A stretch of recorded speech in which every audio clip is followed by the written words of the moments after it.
Thank you for joining us for Talking Sleep, a podcast of the American Academy of Sleep Medicine. I'm your host, Dr. Seema Khosla, Medical Director of the North Dakota Center for Sleep in Fargo. The AADSM recently released updated standards for sleep dentists who provide oral appliance therapy. They comment on the practice of teledentistry and its role in the treatment of sleep-disordered breathing. Dr. Michelle Cantwell is a board-certified sleep dentist who works in the pulmonary and sleep medicine department of a large healthcare system in Pennsylvania. Following dental school, she served in the U.S. Navy as a lieutenant commander. She is the president-elect of the AADSM. Dr. Aaron Glick is a sleep dentist in private practice in Houston, Texas. He actively lectures nationally and publishes on obstructive sleep apnea and technology. They are here today to walk us through this updated guidance from the AADSM. Welcome. Thanks for joining us today. Thank you. Thanks for having us. So, tell me, what does this position update say? Michelle, can you walk us through this? I think that the best way to summarize it, we wanted to speak to changes in the field, specifically the elements that we as an academy feel should be done in person. With the growing interest in dental sleep medicine, there's been a lot of questions on this, and so the document needed to evolve. We feel very, very strongly that taking the dental impressions is a critical element that should be done very specifically by the dentist, by their team, and that it needs to be a comprehensive approach. We need to have a dentist overseeing the exam of the patient and really ensuring that the patient overall is appropriate for this type of treatment. And so does that have to do with their existing dentition and maybe some work like fillings and crowns and things like that? Absolutely. Absolutely. I think we all want what's best for our patients, and that means finding the right treatment at the right time for the right patient. And not every patient is going to be able to use oral appliance therapy. We want to make sure that the patient's anatomy, that their occlusion, their history is all aligned with this being the best option for them. So in the position statement, one of the statements is that you have to take a bite registration. What is that? That's a great question. When you think about how the upper and lower jaws fit together, that pattern is unique to that patient. And we need to make sure that we're not increasing the vertical dimension of occlusion, that we are staying within the recommended horizontal and vertical components. And that's a really critical element to ensuring that this treatment is going to work well for the patient. What is the main concern about the impression? Is it because of dental issues, or is it because it won't then effectively treat the sleep apnea?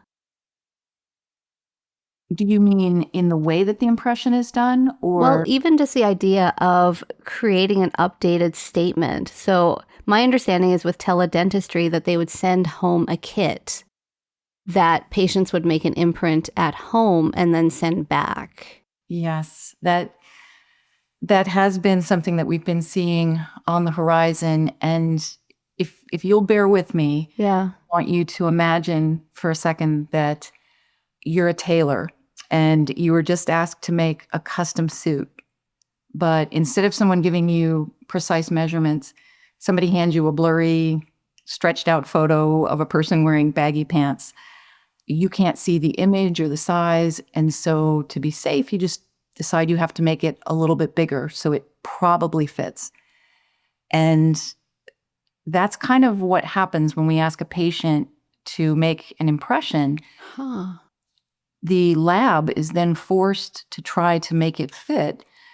As a prosthodontist, I've done thousands of impressions over the years, and I still can't guarantee that I'm going to get it right the first time. It takes a lot of detail and finesse. And so asking a patient to do this without any training, with materials that are time sensitive in their kitchen is just asking a lot. Oh, I didn't realize that. Yeah, there's a lot of room for error there. I completely agree. I think that's exactly right. And I think one thing too is on top of just the fact that, you have to have intimate contact with the teeth, make sure that they're not shifting.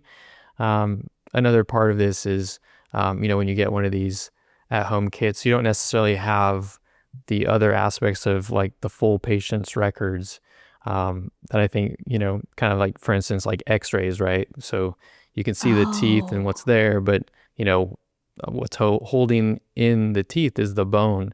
And if there's no bone there, then you're not going to get,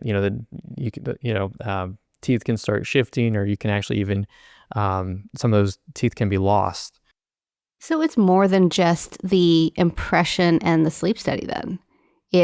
You want really a more comprehensive, you want to like actually look at their restorations and look at their x-rays and things like that. Oh gosh, absolutely. It's a big picture. And the material that is typically sent out, I find it interesting. Most of the time what I've seen, and I could be missing something here, but most of the time it's a polyvinyl siloxane, a PVS material. And this is classified by the FDA as a class 2 medical device, which is intended for professional use by a dentist or trained personnel. And these materials are formulated and labeled for professionals in clinical settings because once it's set, it is dimensionally stable. It's very important that the patient not have this lock under a bridge or in an undercut, because there's no one there to help them if that should happen. I'm sure that there must be some workaround that the companies use. But to the best of my knowledge, that was during my training that this was something to be used clinically. So I'm unfamiliar with how it's being used in a home setting. But I have had patients that have had very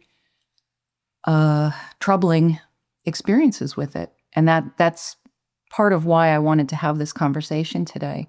Well, and I think that's really interesting because sometimes when you are so deep in a field, you understand all of these different details that for me, I'm not sure I would have thought of a lot of those things, right? To me, I look at the sleep study and I, look at their oropharynx and I'm like, well, they're a little retrognathic. Maybe they would do well with a mandibular advancement device. And then we refer to our local dentist.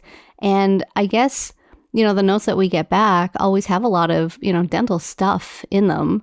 But I'm not sure I, A, understand it, and B, pay that much attention to it, because I sort of go to the punchline and they're like, yep, we think that this person's an appropriate candidate and this is our plan. So that work is, and I think it's the same with any specialty, right? That when you're outside of it, it looks like it can't possibly be that hard. But then when you're in it, you're like, oh, wait, this is a lot more complicated. Well, I think you said something that it just really resonates with me, that you get notes. Mm-hmm. And that is what my big concern is. We need collaborative care. Yeah. It's that communication, it's the handoff. What really troubles me is when patients are given something without really understanding informed consent, without giving them an opportunity to discuss their concerns, or without any follow-up. We need the follow-up and to be able to pivot quickly if something isn't working for the patient. Because just like patients can be intolerant to CPAP, they can be intolerant to the oral appliance and want to make sure that we redirect them to our colleagues quickly. Yeah, I think that's a really good point, Michelle, that she's making, because I think one of the biggest aspects is it's not just like we're giving a device to the patient and then that's it. I think a lot of the aspects of this is really the follow-through and the follow-up appointments that come after the delivery of the device. And so kind of having that face-to-face does make it a little bit easier. Not that that can't be done by telehealth and that component, but kind of that initial phase of being able to kind of really be able to meet with the patient. So I'm kind of hearing you say that there may be a role for telehealth, but probably not that initial visit, that initial visit needs, to be in person. Well, actually, it evolved. I mean, tell me more. During COVID, everything changed. Sure. But what we found was the initial visit for me, and this might be different in different areas, different practices. But what we found worked really well for our patients was to do an initial screening. We always give the patient the option if they prefer the face-to-face in person. That's wonderful. But to do it by telehealth, we can help them, giving them information. What does this involve? We get the background. And maybe just at that initial visit, we realize this is not the correct option for them. Maybe it's because the number of teeth, the condition of the teeth, someone with a untreated periodontal disease. A lot of these things can be discussed, and the patient can save that drive, or taking off time from work, or finding a babysitter, all of those things. Sometimes too, they just want to know, is this going to be covered by my insurance? Right. And we can help them with that. So there's a lot of good information that we can get, but it's never going to replace the face-to-face, hands-on approach. Okay, but I feel like there's some middle ground, right? So in my mind, I was, playing devil's advocate for a minute. So where I live is pretty rural, and in Fargo, we do have a number of sleep dentists, but going out, 100 miles, we don't. And so I was thinking that a teledentistry model really would be ideal for rural areas. I think you had mentioned before when we were visiting earlier to prepare for this, that the military moves around a lot, and maybe there's a role for teledentistry there. The military, I think, has a wonderful, that's a wonderful example for the benefits of telehealth. But we have to remember too, in the military, the mission is the primary driver. And so these people are willing, these dentists are trained to follow the same protocol. So everyone's on the same page. Everyone's familiar with how to pick up that patient's case at any stage. You can understand it would be a little harder to ask, one dentist to start the case and another who's unaffiliated, who doesn't. Oh, sure. Yeah. Yeah, that makes sense. The side effects. So, Aaron, you were telling me about the invisible aligners, because I feel like a few years ago, I saw ads for that all the time. And so in my head, if you can do, orthodontia via telehealth, is this that different? Definitely. Yeah. And I think that's, really has to do a lot with the exact same thing, right? I mean, we've seen the replication of that in dental sleep medicine. But if you look at the clear aligner market, Smile Direct Club, they did end up going out of business, and left a lot of patients untreated. And really they started having some of these problems that we see with these telehealth sort of, models. I think, telehealth, definitely there's a place for telehealth, absolutely. But, a fully telehealth model can lead to some of the issues that some of these direct-to-consumer aligner companies were facing.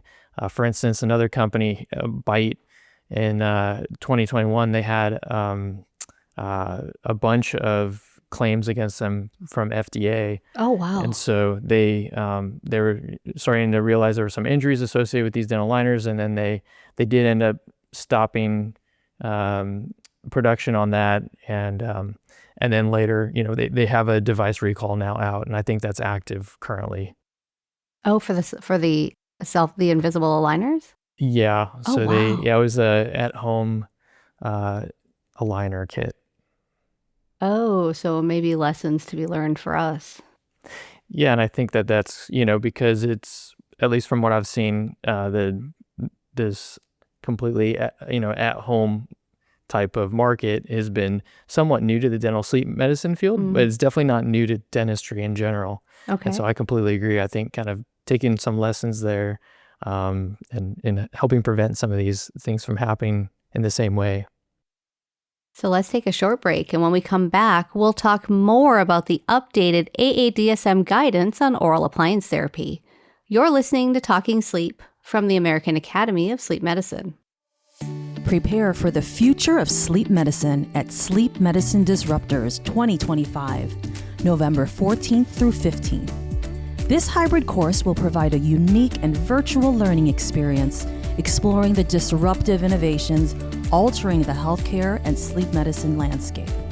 Registrants can attend either virtually or in person at the Austin Marriott Downtown in Austin, Texas. Register today at aasm.org/events. Welcome back to Talking Sleep. We're talking with Dr. Cantwell and Dr. Glick about the updated AADSM position standards for oral appliance therapy and obstructive sleep apnea. So, Michelle, you work in a pretty unique environment. Tell me about this. You can say it. I have it good.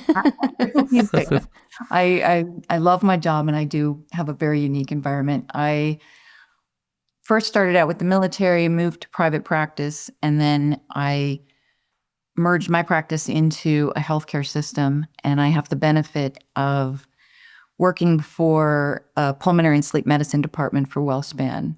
And I work under the guidance of a pulmonary team. And yeah, it is humbling. Talk about a learning curve that is a straight line up. But they've been really patient, and I've learned so much. But from that's what makes me want to see changes in the industry, because in that experience, I realized this is a great model. The patients win. Access to care is improved. Let me take you back for a traumatizing moment. Do you remember the CPAP recall? Oh gosh, it's still. I still see those patients. Yes. And there was a wonderful survey done by the AASM of their members, asking them about the impact of having 53 million units removed from the market. And sadly, I'm not going to try to quote the number here, but sadly, it said that a lot of the patients lost their faith in medicine. Yeah. And that's horrible. Yeah. So being a part of that department, we didn't anticipate that. No one did. But we were able to pivot quickly to provide oral appliances to patients that the team felt were appropriate. So you could triage the units that you had, for the patients that really needed them. So there's a lot of benefits to working collaboratively like that. Well, I hadn't considered that. Having a dental sleep person in our practice would have been hugely beneficial during that time. Now, I hope that never happens again. But yeah. And fingers crossed, yeah. Yeah.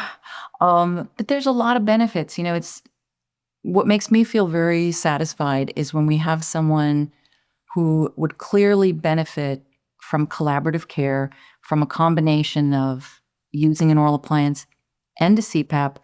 And before the person even leaves the department, they can talk with a respiratory therapist. We can come up with that game plan to keep them on CPAP, by lowering the pressure settings, by helping to eliminate the straps if that's what bothered them. I think it just comes down to, trying to offer different treatment modalities to make it more customized to the patient. Aaron, tell me about your practice. Do you do any teledentistry? Yeah, absolutely. So clinically, I do work in private practice, and we do use teledentistry. I think it's an important component to try to make sure we work efficiently with patients, and I think it really there's definitely some value there for helping patients so they can be seen when it's most convenient for them. I think things are moving a lot in that way. So I'd say one of the aspects of this is what we do is we do have that in-person exam. We also do still deliver the device in the office, and then we typically will do a lot of the follow-ups through telehealth. And then we do typically, depending on the patient, we'll bring them back just to verify everything looks good, check for bite changes, and then but we try to incorporate telehealth as much as we can. So do you think there could be a hybrid? I guess maybe I'm reluctant to let go of this potential for a teledentistry option. So I'm wondering if you would ever consider, if you're sort of the central, sleep dentist, and you had patients 200 miles away, would you ever maybe contract with a local dentist to do the impression and the exam and all of those things, but then you're part of that whole care team as well? Or is that just way too many people involved?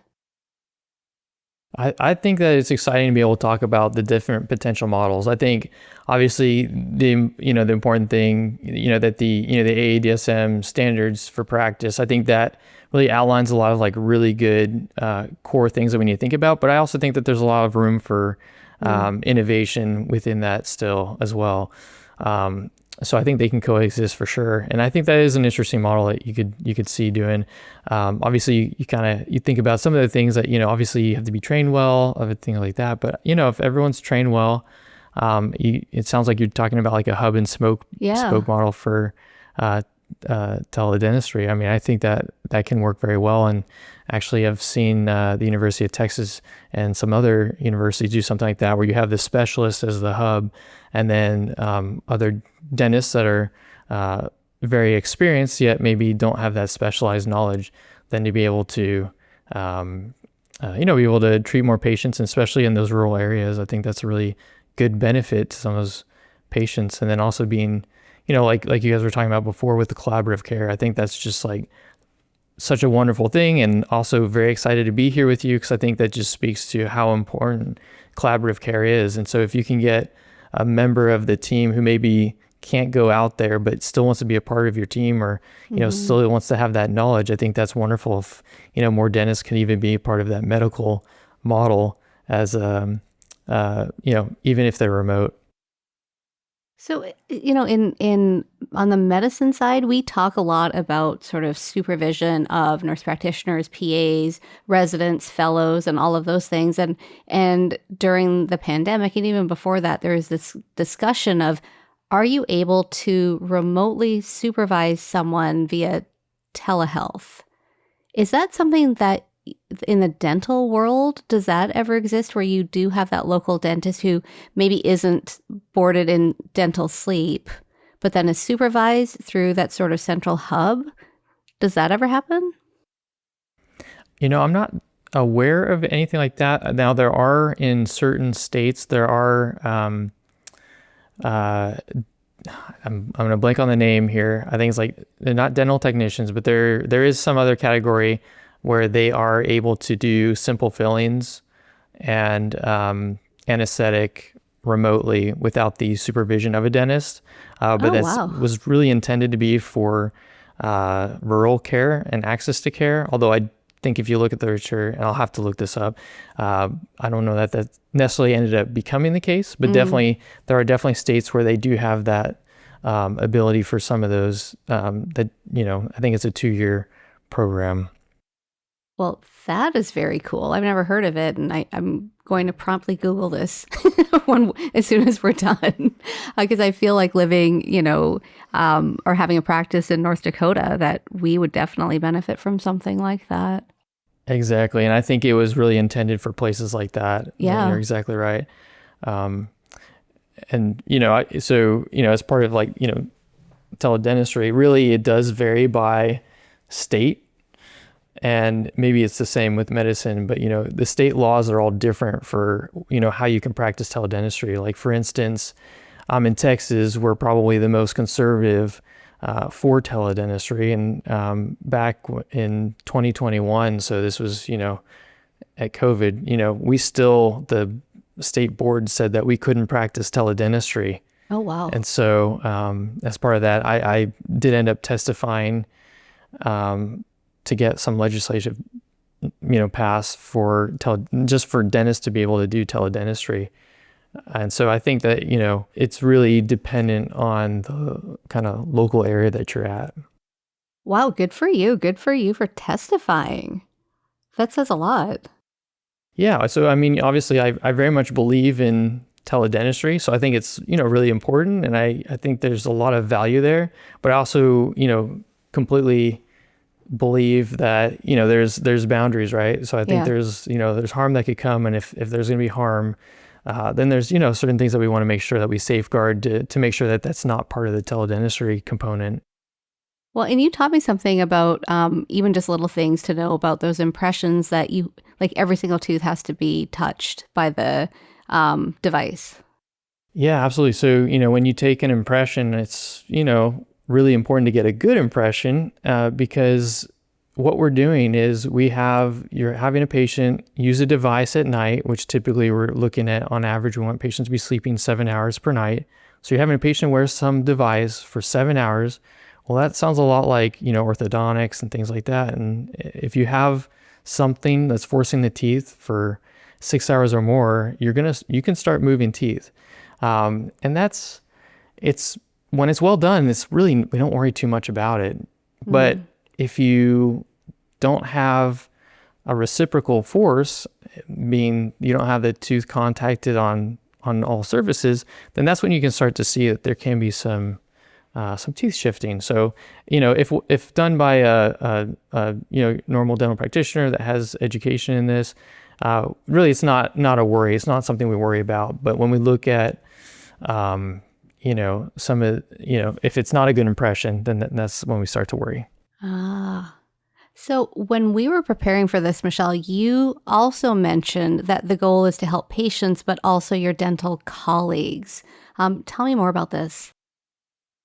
Yeah, absolutely. I think it probably comes with age. I think the older that I get, the more I look for new challenges, ways to keep learning.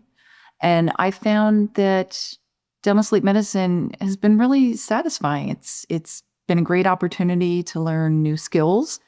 So I'd like to encourage learning and help my colleagues, in any capacity. But the subject isn't offered in a consistent manner in U.S. dental schools or residency programs. So it's volunteering through the AADSM, through the AASM, that you have a chance to collaborate and align yourself with literature-based programs.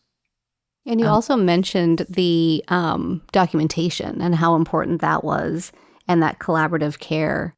Absolutely. Absolutely. As Aaron alluded to, while most side effects are typically pretty mild and transient, there are some pretty significant things that can happen if there isn't that follow-up care and if the person is not really screening the patients properly. And I think we're all guilty of that cognitive bias, Maslow's hammer. And we need to be very thoughtful about that.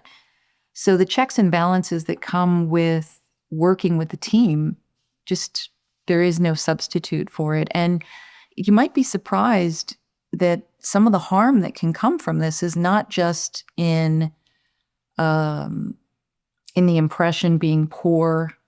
It's that, if this is done incorrectly, there is the potential to make things worse, which isn't something that we think about a lot. But the way the mandible works, if you increase that vertical dimension, you have the person's mouth open too much.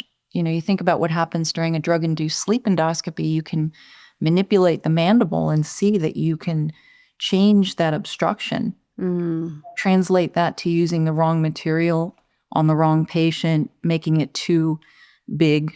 The person can't get a passive lip seal. So on one hand, the person may just give up. But on the other hand, it may aggravate the situation. So, we don't want to create temporomandibular joint discomfort. We want to, to approach it in a systematic, thoughtful way. Yeah, there's a little Goldilocks, isn't there? Yeah, there is. That is true. And one thing I did want to share is I had asked some of my colleagues, is there something that you would want to hear on podcasts? And they were very polite, but they just said, what is it that you're actually looking for there? When you look at patients, are there some medical conditions that actually you might want to look more towards the oral appliance initially, looking beyond the AHI? So, that would be something I'd love to discuss with you too. Fire away. Now I'm intrigued. I'm like, that's a great question. Well, I mean, we see a lot of patients that have sleep bruxism. Sure. Yeah. And that can cause a lot of damage to the dentition. It can put a lot of, wear and tear on the temporomandibular joint, cause a lot of discomfort. And so then you start to reverse engineer it. Okay, well, who do we see experiencing a lot of sleep bruxism? And not just in patients with obstructive sleep apnea, but, think about women with polycystic ovarian syndrome. Do they brux a lot? They are much more likely to have hormone-driven temporomandibular joint pain and obstructive sleep apnea. So, unfortunately, it's pretty rare for medical insurance to cover a guard that would help just with the bruxism. So if we can work together, identify those patients, you can get them something that treats multiple things at the same time and have it covered by medical insurance. I mean, you're right about the association with sleep apnea and PCOS, but I didn't realize that there was an association with bruxism too. Yeah, we do see that, but I think it's very important to drive home the point too that we have to acknowledge when a patient comes in and says, I know I don't have sleep apnea, I just grind my teeth. That's impossible for them to know. And you cannot just treat for one thing. And if someone were to ask me, I would say you need to get tested. It would be improper for me to treat someone without that diagnosis. Welcome to my world. There's so many times I walk in the room and somebody's sitting there with their arms crossed. They're like, I do not have sleep apnea. I'm like, okay, let's talk about your sleep. Yep. Also, give me the winning lottery numbers for tomorrow. 2025 marks the 50th anniversary of the AASM. Please enjoy Dr. Epstein reminiscing about his time as AASM president. So when I think of my tenure on the AASM board, and particularly my term as president, there were three major issues that we dealt with. First was getting the recognition of sleep as an independent specialty. That culminated during my year as president. I was not, I'm not going to take credit for it. There had been years of work to get there, but that was very exciting to be there for. The second was really dealing with a lot of issues around sleep technologists. How do we get them appropriately trained? How do we get them appropriately credentialed? How do we build that workforce? And so during my tenure, we really focused on that, developing the A-STEP program to do initial training, joining up with KHEP, the organization for training within colleges. And so we developed those programs, some legislation in states around licensing. And then the third major issue was about home testing. So for years, sleep had really revolved around in-laboratory testing. It was a big driver of the economics of sleep medicine. And it was also the thing that we were able to specialize in and separate ourselves, the information that we got from a sleep study.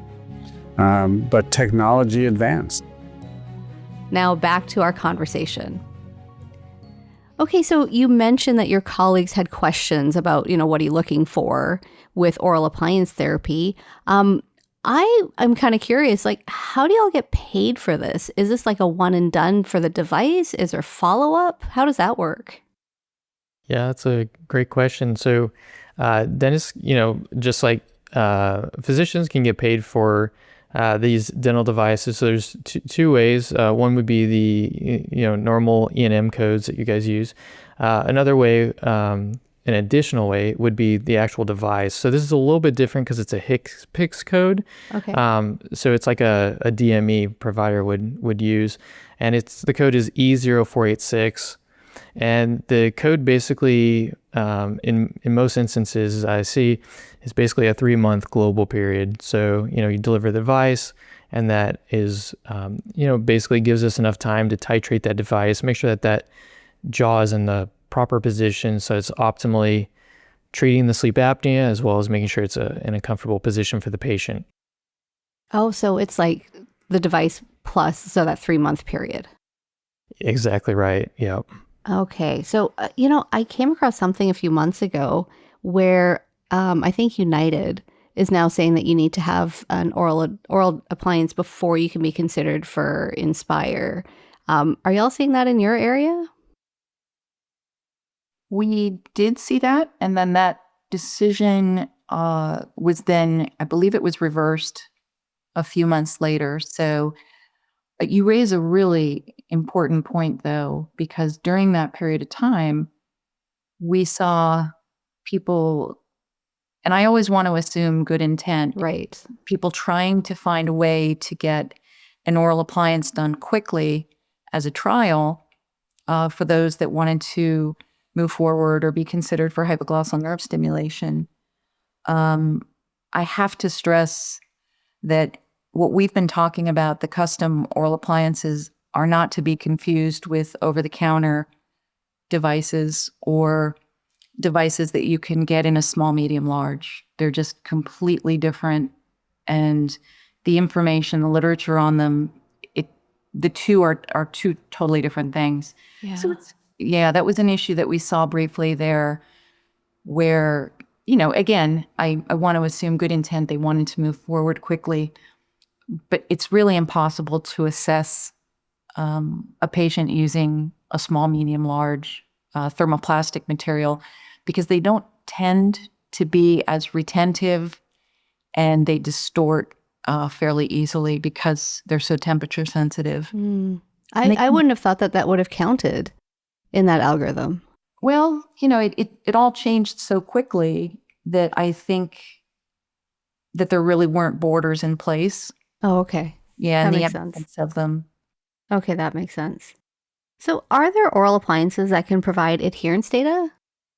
So there is some chips that you can use. There's some the ones that they use like thermal.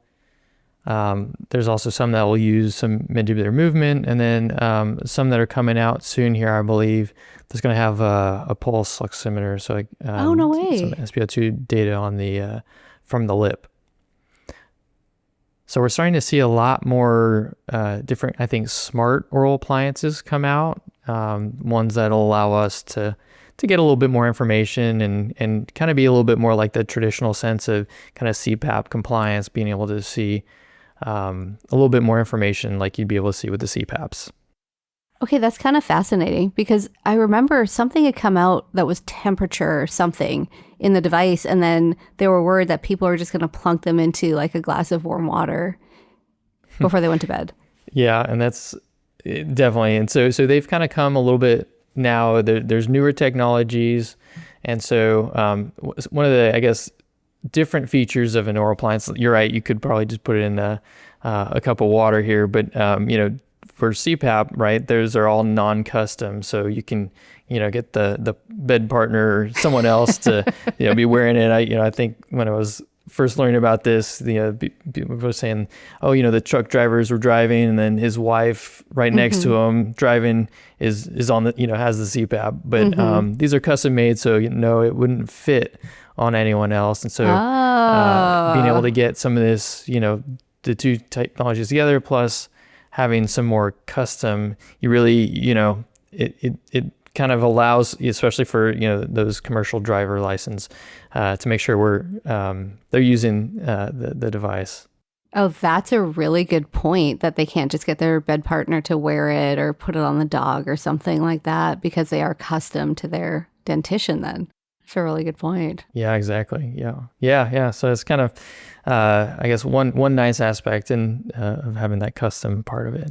I have never had a patient using Inspire and an oral appliance. How does that work? Yeah, so I guess most of the patients I'm talking about are usually they're partial responders to Inspire. Okay. And then and then, and then they've basically already done the fine tuning study, and they've just found that they're really, they're kind of stuck at that point. And they do, for whatever reason, maybe they're, have some excessive daytime sleepiness, or they have some continued snoring that is really bothering the patient. And so in those cases, we've seen that actually using those, mandibular advancement devices, we can actually get the patient down to where they're, we're either treating the symptoms, or we've gotten them down to AHI less than 5 if they weren't already. Wow. So that's kind of what we've seen before. I mean, I do have one patient now who we're working through it. It was kind of interesting. Because he was having a lot, he's been through a lot. He had CPAP, had some pulmonary issues, then went to Inspire. And then from Inspire, it wasn't working. They did some fine tuning. And then now we're looking at using the mandibular advancement device. We used it with the Inspire. It actually made it just a little bit worse, which is really unusual. All the other patients I've seen, they've gotten better with it. And then this patient, we tested with just Inspire. It wasn't very good. And then with just oral appliance, it actually was pretty good. Yeah. So obviously it's like case by case, but more and more, I think that because there are a lot of different adjunctive therapies now, using mandibular advancement device with a lot of different things can use in most cases, except for this one we're still working up. I think really be of benefit because you're adding 2 different modalities in some cases. So does it allow you to reduce the voltage that you need? Yeah, great question. So that we haven't gone that far. So for now, we actually have a poster this coming sleep meeting on this. It's a case series. So I think we have 6 patients on that one. But you're right. I think that's the next step is, and I haven't seen any literature associated with this yet. But I think that's the next step is absolutely what we've done traditionally is really just partial responders. They've kind of done a lot already with the Inspire. And so we've just been able to kind of keep the Inspire constant and then change the oral appliance to get the patients where they need to be. But that's a really good point. I think that would be probably the next step for research. We know that for CPAPs, we can decrease pressures with oral appliance therapy in combination. That is fascinating. And then I wonder if you could add a medication like the Apnimed drug and whatever else comes out. Fascinating. Absolutely. Yeah. And so, and that's the nice thing is that, we have some patients who, they're severe sleep apneics, and then we get a referral from the sleep physician. And, the thought behind that was, we've been able to get some patients down to where they're, AHI less than 5, but it's not going to be common for using these devices. So they referred the patient with combination, pharmacology plus mandibular advancement device, and then we're able to get better results using multiple aspects. So I love that because sometimes, right, if you look at their study and they're mostly hypopneas and not apneas, even if technically the AHI is probably higher than you want, I feel like that group, if they're really intolerant to PAP therapy, then, we'll have that conversation saying, well, we can try it. And I feel like I've had some success in that sort of subgroup. Yeah, absolutely. Michelle, do you have any because I know you work in a collaborative care area. I'd be kind of curious to hear your thoughts on this. Yeah, it's something that we do like to offer to patients. And just one thing I would like to dovetail on what you said, Aaron, is that if you suspect a patient is going to have a residual AHI following Inspire, it's kind of nice to make the oral appliance prior to the drug-induced sleep endoscopy. Because then you can really visualize, okay, here's the setting. I think that's a really, really good point. Yeah, and actually, I wish that all the people who are doing DICEs would do that because I know there's a fair amount that are, but getting a mandibular protrusion, even if it's obviously making the devices would be the easiest. Then you can titrate it forward and really get optimally titrated mandibular advancement devices. But even something as simple as just doing like a jaw thrust, getting them edge to edge, and seeing, the response. See, that I think is a good way to see, because you're already in the DICE suite, to then see, how well is this gonna work for the patient. Mm-hmm. Wow, another win for collaborative care in sleep medicine. Yeah, absolutely. Let's talk about some special populations. Is this an option during pregnancy? Well, I can only speak for our patient population. It seems to be a popular choice, especially when you think the quick changes. It can be one of those treatment modalities that's a lot easier for a mother immediately after delivery. Speaking as a mother that had twins, you need to be able to move quickly. And so that was, for me, I know postpartum, it was just a lot easier to use that as an option. But yeah, we see it done fairly frequently. So how do you adjust it during their pregnancy then? You just sort of give them a bunch of different bands? Well, believe it or not, there's about 240 some different devices. So they each are different. Are there that many? Oh, I didn't know that. Lots. Oh, so much to learn. Oh my gosh. Okay. And with those devices, some are easier to adjust than others. So we try to match it up based on the patient's needs. And I should mention too, there's no best device. As long as it is custom made, titratable, they're going to be equally effective. But yeah, we go through the adjustment protocol with the patient ahead of time, and depending on what their initial sleep study looked like, the titration might include nocturnal pulse oximetry. It might include, the repeat sleep study is always the gold standard. So that's really interesting. What about like a 3D printed device? Is that okay to use? Yep. Yeah, absolutely. I really like them.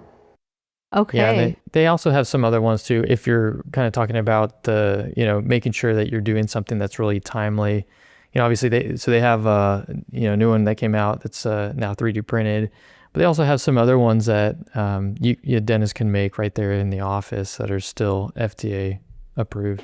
Oh, really? Like those little machines that make your crown? A little bit different than that. Yeah. It's more of like a vacuum form type of device. But, now with the 3D printed ones, I mean, you're looking at, can't remember exactly, but you're looking at, being able to get a device within, probably takes about 2 hours or so, something like that, to 3D print one of these. Wow. Well, that's kind of cool. Yeah, I think it's really, exciting and, to be able to offer something so quickly to patients. So what about patients who are like hypermobile, like Ehlers-Danlos? Can we use a mandibular advancement device in that population?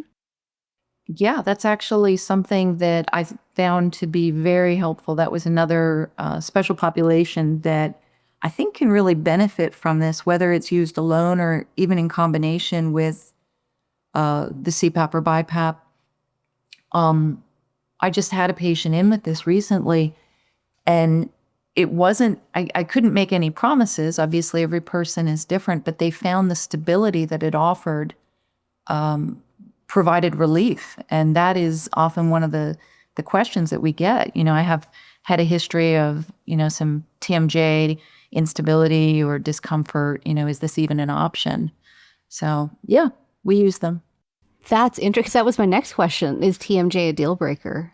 Not in my experience, no, but it is so important that you be familiar with how to manage the condition and maintain that follow-up, because it's always a surprise to me. The patients that I think are not going to have a problem may surprise you, and it's usually on a Friday at 4 o'clock.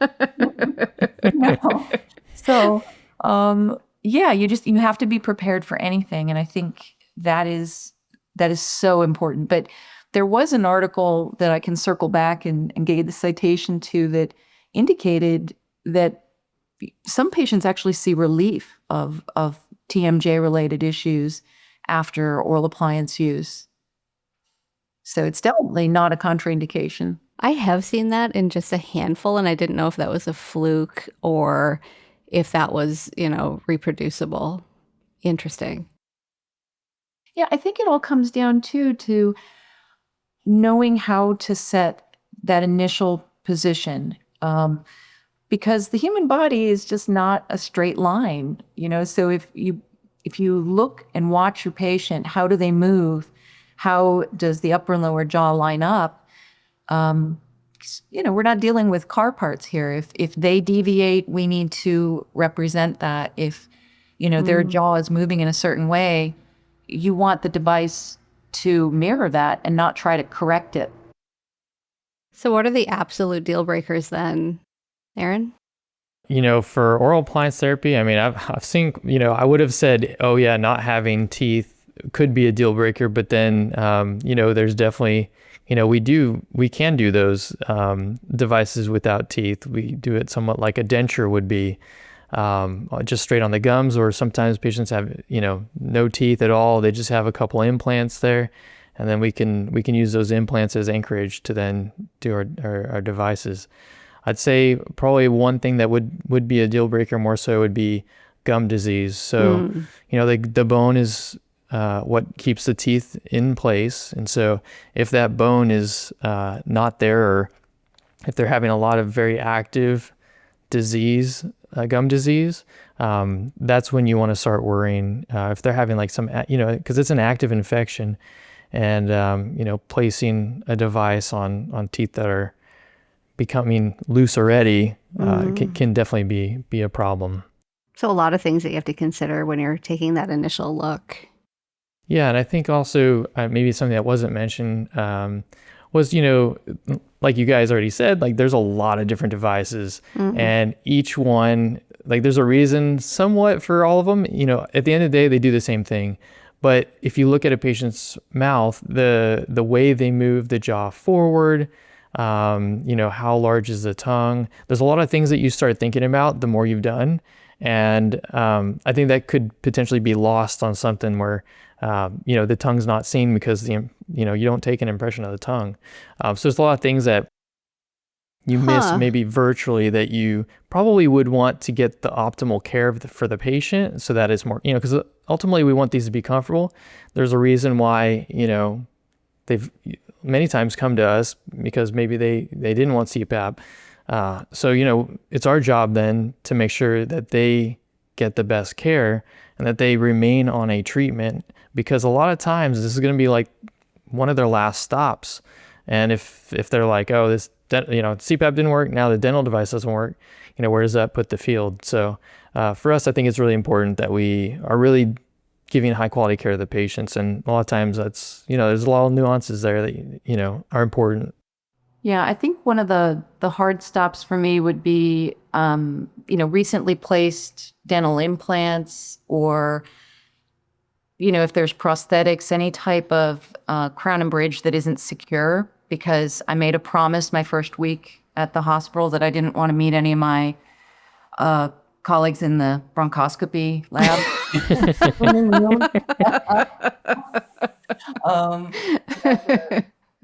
Nobody wants someone to aspirate or to swallow a bridge. We don't want to meet the GI practitioners. So, and all of the appliances, the custom appliances that we were talking about are all for adults. So this would be for ages 18 and above. That's fair. I have some people now, active orthodontics used to be a hard stop. And now I've learned from colleagues that now there's even ways to work around that. So. Oh, that's interesting. Yeah. Okay. See, that's good for me to know. I didn't realize that. And, and just touching back to what you'd said before about the payment, that this is medical insurance, right? Not dental insurance. Correct. Yeah. And so I think for us in our area, the challenge was finding a sleep dentist that billed medical insurance.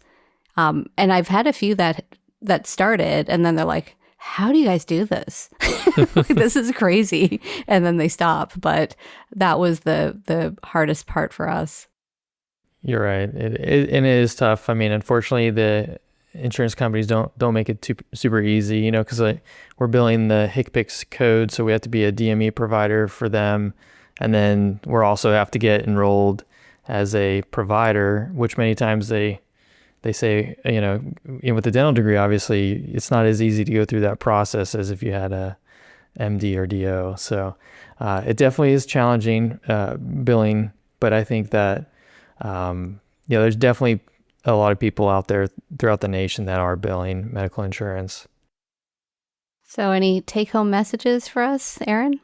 Well, I just want to, thank you for having us on. I mean, I think that, I really enjoy collaborative care, and it's one of the best things is, being able to, co-treat patients, have combination therapies where you're looking at, Inspire with oral appliance, you're looking at CPAP with oral appliance.